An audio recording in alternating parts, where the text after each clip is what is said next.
Nekat membegal petugas pemadam kebakaran, seorang pria ditangkap anggota Reskrim Polsek Tambora, Jakarta Barat. Pelaku yang berusaha melarikan diri dilumpuhkan dengan timah panas.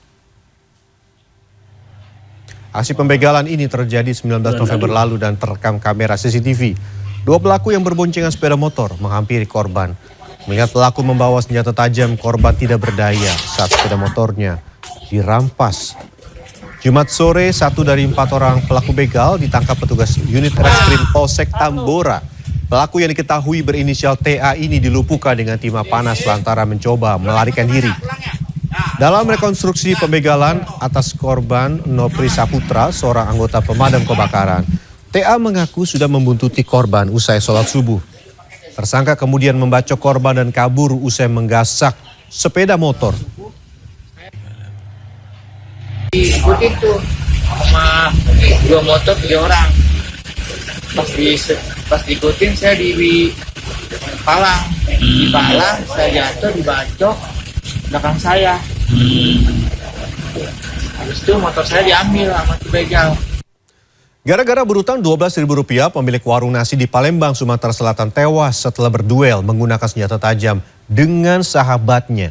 Sementara dari Jakarta, sopir pribadi pembunuh majikannya yang telah berusia lanjut mengaku tega membunuh karena sering dihina dan terlibat utang. Mulkan Arbani tewas bersimbah darah di pinggir jalan di sekitar International Plaza Palembang, Sumatera Selatan, Jumat pagi. Korban tewas setelah terlibat duel menggunakan senjata tajam dengan teman baiknya. Istri korban menyebut keributan antara suaminya dengan pria itu dipicu hal sepele. Warung nasi korban adalah tempat makan dan minum sehari-hari tersangka. Pagi itu, istri korban menanyakan utang Rp12.000 dan tersangka yang tersinggung langsung marah kepada Mulkan. Baik. Ribut dengan kamu? Iya, awalnya ribut dengan aku. Ngaku ribut masalah apa? Ya aku tagih utang minum, nak marah. Kita buka kantin. Warung emper, Pak. Aku main-main kerja, dia tak setuju, dia tersinggung. Sudah aku lah minta maaf, dia tak galak masih. Dia Berapa tersinggung. besar utang dia? Dikit, Pak. Utang tuh 15.000.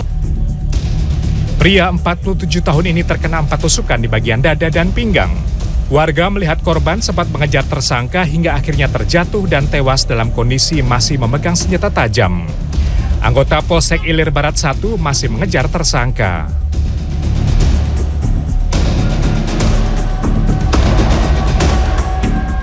Sementara itu untuk kasus pembunuhan warga lansia di perumahan Gria Inti Sentosa, Sunter Agung, Jakarta Utara pada Jumat sore, Polsek Tanjung Priok menyebut tersangka tega membunuh majikannya karena sakit hati sering dihina oleh korban. Tersangka yang baru 3 bulan bekerja sebagai sopir pribadi juga mengaku terlilit utang Rp50 juta yang membuatnya ingin menguasai hartanya. Selama saya kerja 3 bulan itu nggak pernah dipandang bagus sisi baiknya. Paling buruk semuanya. Pada Rabu pukul 4 sore hingga pukul 8 malam, tersangka menyekap dan membunuh majikannya berinisial M.